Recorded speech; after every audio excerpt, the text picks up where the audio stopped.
In a recent video, I pit the GTX 1650 against an RX 6400 to see which would claim the title of the world's most powerful low-profile graphics card, which was a silly thing to do because neither of them are even close.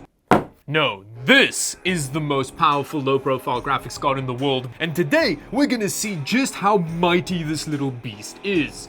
But before we open the box, it's time for a quick word from today's video sponsor that helped pay for this surprisingly expensive little graphics card. Today's video sponsor is back due to popular demand, and it's none other than Linode. Linode is a Linux-based cloud computing and web hosting service that offers multiple products to manage cloud storage, websites, databases, game servers, Kubernetes, and they can even handle whatever computational load you can imagine. Also, if you value good customer support, which you should, Linode is one of the best in the business. I mean, look at how happy these two are with their service. If all of this sounds good to you, sign up to Linode using the link in my description below to get a 60-day, $100 free credit. Thank you, Linode, for sponsoring today's video.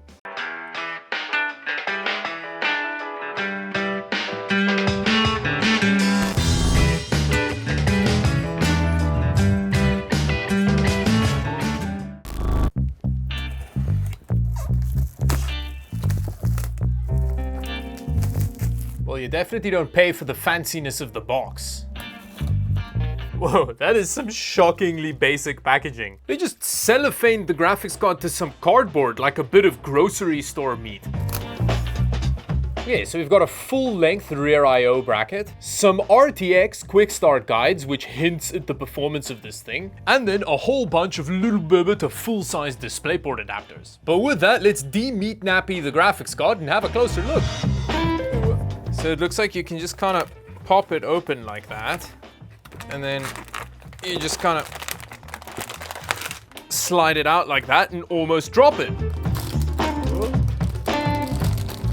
And it's so cute. This kawaii little graphics card is the Nvidia Quadro RTX A2000, and considering its endowment of RT cores and 12 gigs of video memory, this low-profile powerhouse should embarrass the likes of an RX 6400, which you really hope it would, considering that it costs an eye-watering $750 US. Now it says here, remove film before use, so there's a nice peel incoming, hopefully, let's see. Okay, there we go.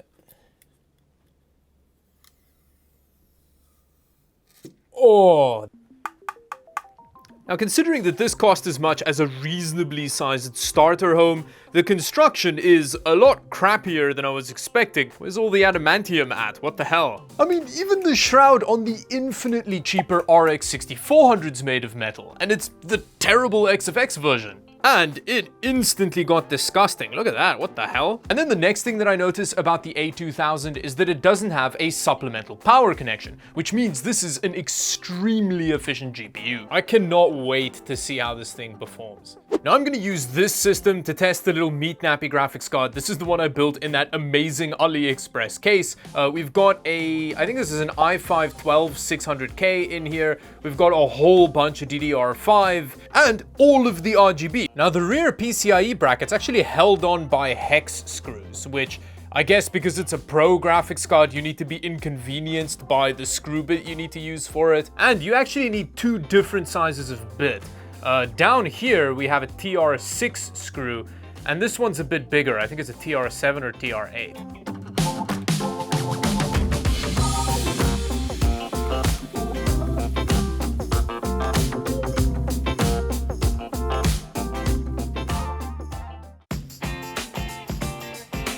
Now when you turn it around to the back, you can see we have some more hex screws.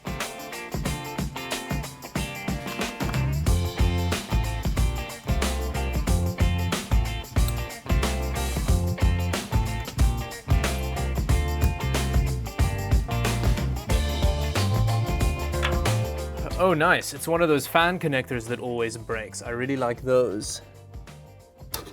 Ooh!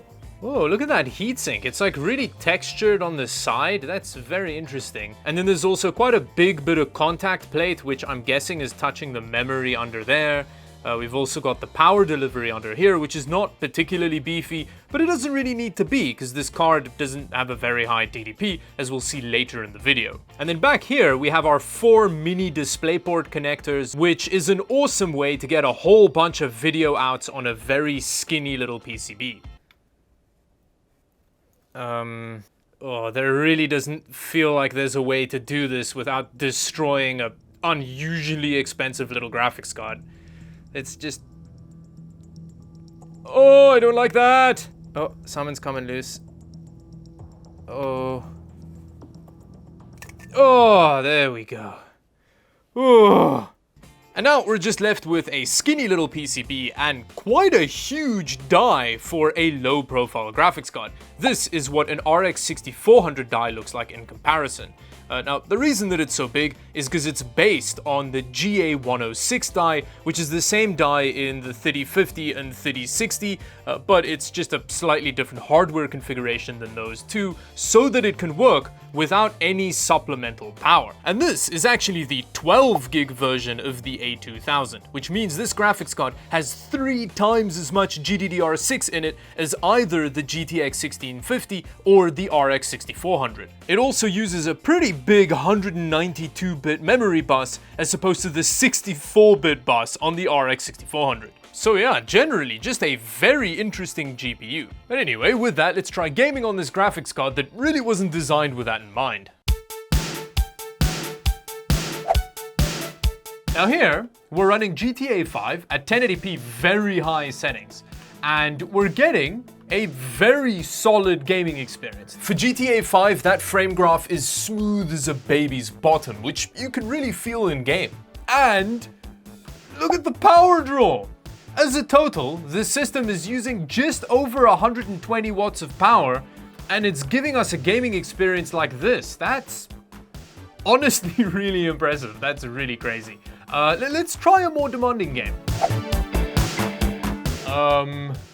What? This is Battlefield 5 running at 1080p high settings, and we've barely dipped below 120 frames per second, which is absolutely ridiculous when you look at the power draw. It's under 70 watts. And again, that frame graph is so smooth. This is running in DirectX 12, which with Battlefield 5 is usually a stuttery mess. That's really cool.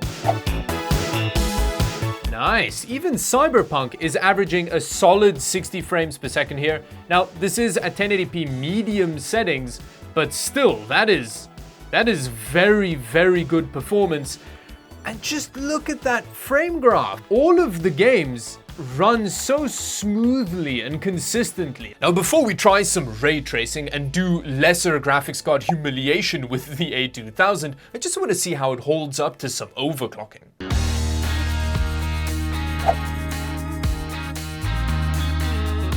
Okay, so that's interesting. The graphics card very much does its own thing in terms of overclocking. So I've been gradually pulling the slider up, and going from plus 200 to plus 300 has done basically nothing to the core frequency.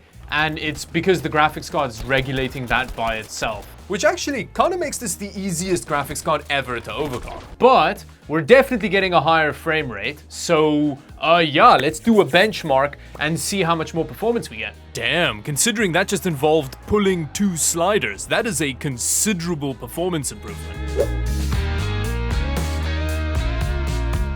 Now here, we've got Cyberpunk running at 1080p medium settings, and I've actually left the graphics card overclocked, just to give it a better fighting chance with ray tracing. So let's just enable it and see what happens. Turn on some ray tracing. Wow, that's slowed down quite a lot. But yeah, okay, that's actually kind of running about as well as I was expecting. Usually just turning ray tracing on does kind of cut your frame rate in half. Let's turn the other ray tracing stuff on. Yeah, that's not going too great. Although, luckily, because this is an RTX, we do have DLSS available as an option. Balanced. Wow, that's made a very big difference. Okay, so with DLSS balanced and medium ray tracing, it's actually running very well. Look at that. Now, balanced actually looks pretty good, although the small details like these kind of pinstripes on the back of the car are a bit faded. Although, again, with ray tracing, I don't ever feel like it's worth it turning it on. Let's actually turn ray tracing off. I don't know, I kind of struggle to see the difference between the two.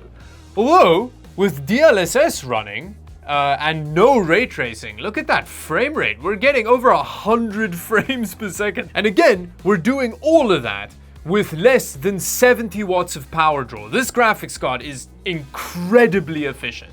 So we've pretty much got the settings cranked now, and we even have Psycho ray tracing on with balanced DLSS. Oh, Milfgard. Oh, I parked right next to Milfgard. That was my bad. My bad. Let's just drive over here. We are still getting above 40 frames per second. What happens if we just do quality DLSS? Now with quality DLSS, it's a teeny bit sharper, and it's still running above 30 frames per second with all of the settings cranked. What magic lives in this graphics card to make it be this powerful and just have it barely use any power? And on that note, let's compare it to a not obscenely expensive low-profile graphics card.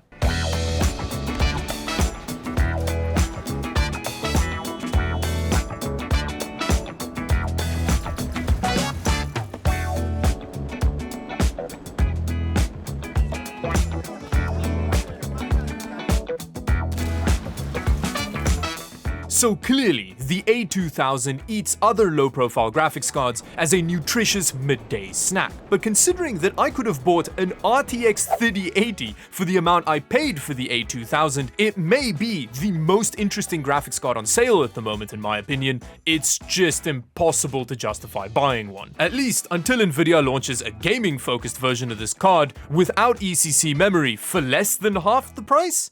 Nvidia? Maybe? Please?